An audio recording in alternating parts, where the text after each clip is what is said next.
Assalamualaikum warahmatullahi wabarakatuh. Teman-teman, saat ini kita sudah berada di pintu masuk kawasan Candi Dieng, dan kita akan mengunjungi beberapa candi yang berada di kawasan Dieng ini. Namun teman-teman, cerita tentang Dieng ini hingga sampai saat ini belum diketahui secara pasti, dan beberapa cerita masih simpang siur. Yang pasti di kawasan ini ditemukan prasasti dan berangka tahun 808 Masehi. Dan diperkirakan candi ini dibangun di akhir abad ke-7 hingga di awal abad ke-9. Jadi hampir 200 tahun candi ini dibangun.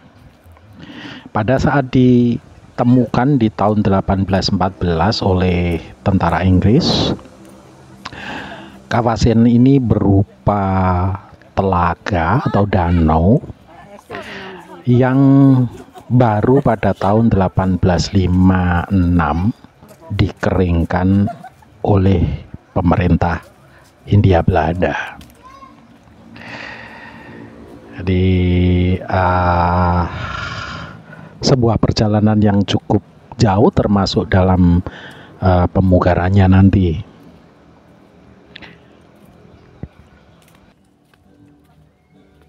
Teman-teman, pembangunan di kawasan Candi di Dieng ini diperkirakan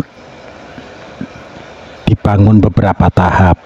Yang tahap pertamanya adalah di akhir abad ke-7, yang kemudian jadilah komplek candi yang pertama nanti kita kunjungi, yaitu komplek Candi Arjuna.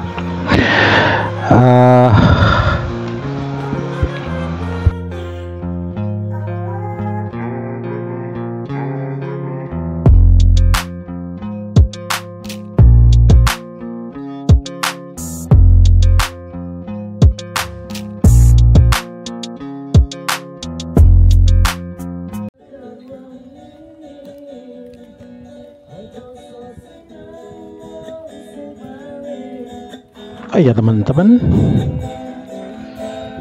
kelompok Candi Arjuna yang pertama kali kita datangi ini terdiri dari 5 candi, dan sebagai tambahan,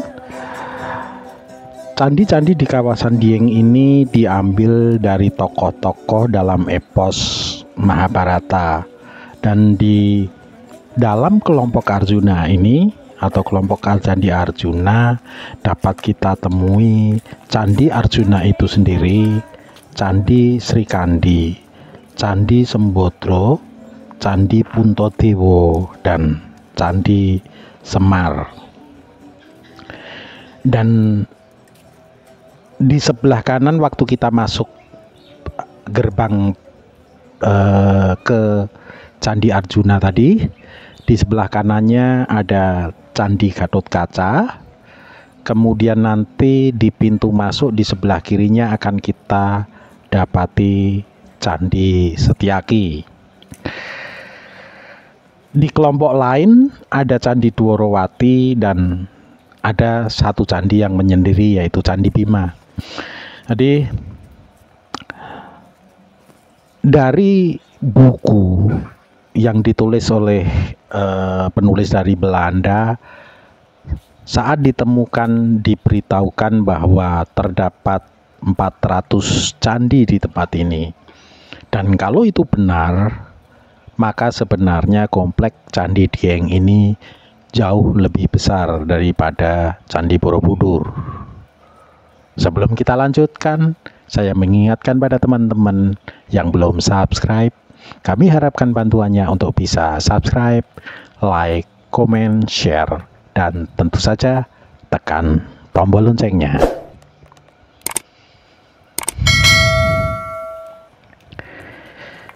Teman-teman, kita sudah sampai di pintu 2 dari Candi Arjuna ini.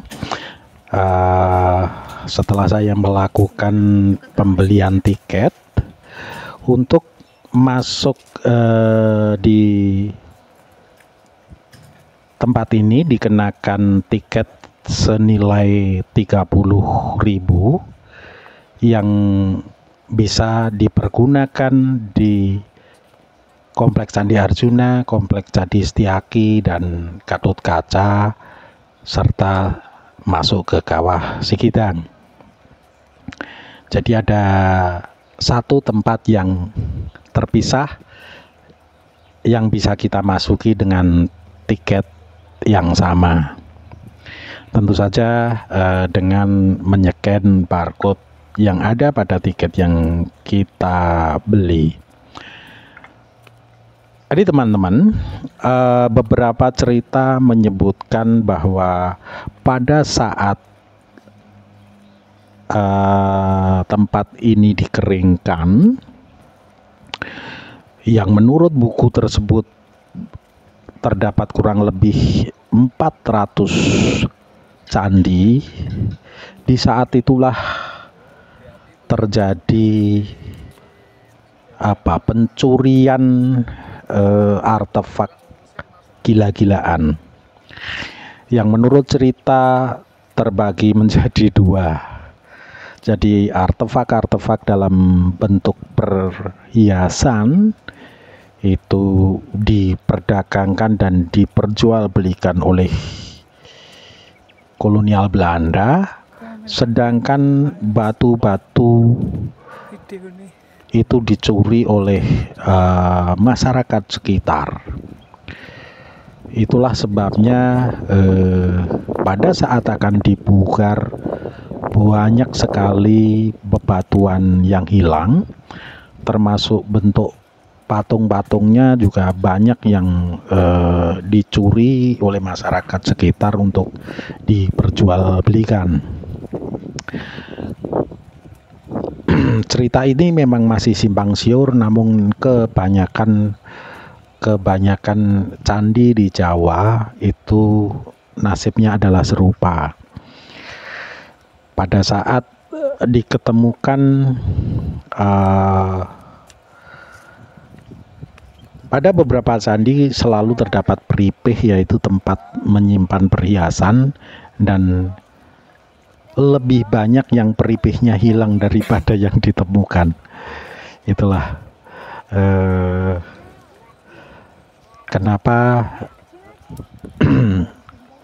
candi kadang-kadang tidak utuh, karena bebatuannya banyak dipakai oleh penduduk sekitar. Ada yang sekedar hanya untuk ompak rumah. Ompak itu apa ya teman-teman? Ompak itu tempat untuk landasan berdirinya soko atau tiang dari rumah itu. Dari sekedar untuk ompak sampai diperjualbelikan. Dan di depan kita terdapat 5 buah candi ya, yang satu masih dalam pemugaran. Sampai di sini cerita kita teman-teman tentang keberadaan dari kompleks candi di Arjuna ini. Walaupun saat ini pukul 2 siang, namun suhu pada HP saya terbaca 18 derajat, jadi cukup dingin. Dan candi ini berdiri pada ketinggian kurang lebih 2000 meter, jadi cukup sepi, dan 18 derajat ini belum dingin teman-teman. Saat ini cuaca mendung dan kita akan menuju ke kompleks Candi Setiaki, karena kalau tidak cepat-cepat takut dikejar oleh hujan. Sampai ketemu pada episode kelima, tiba-tiba pergi ke Dieng. Sampai jumpa dan terima kasih.